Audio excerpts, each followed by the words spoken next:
Hello everybody and welcome to Cafe Love. We are on podcast 106. Yeah, welcome to what we love doing, questions and a good cup of coffee. And we're sitting at Duran in Durban. Duran is along the beachfront. Duran is always a guarantee of a really, really good cup of coffee. So guys, the question today is, how do I know that I'm right? If I could sum this podcast in the one phrase, don't let positivity stop you from doing some deep thinking. So towards the end of November, I'm reading or listening to the audiobook by Ray Dalio called Principles.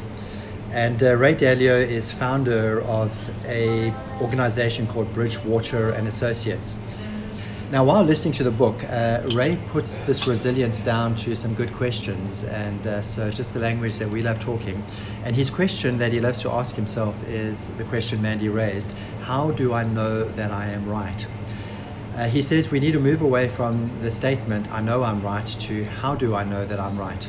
A sister question he likes to couple with that question is, what else am I missing?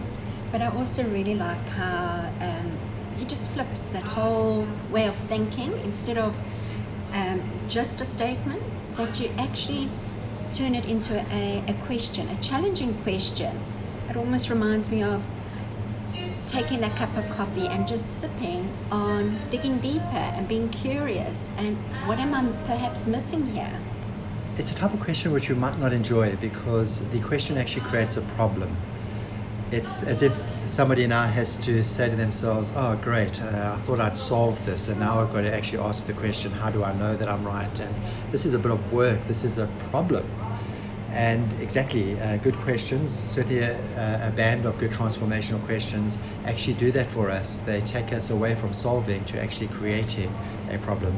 It's so much easier, more convenient just to conclude that we're right, and that's the end of the story. We don't have to do much thinking.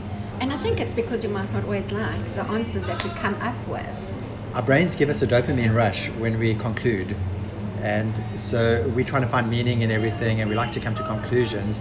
And so a quick conclusion, yes, I'm right, this is going to work, can trigger that, solved. Where there's nicely crafted, they're the hero, she's the villain, blah, blah, blah. And not always really, really helpful to us. So as human beings, we are lazy thinkers. And I'm sorry to say that, but it's true. Yeah, we do tend to be lazy thinkers. And that sucks. And often we're not as good as we think we are. That too, it sucks. Negativity personified here now. And we do have blind spots, people. We do have blind spots. Archbishop Desmond Tutu's beautiful quote where he says, don't raise your voice, improve your argument.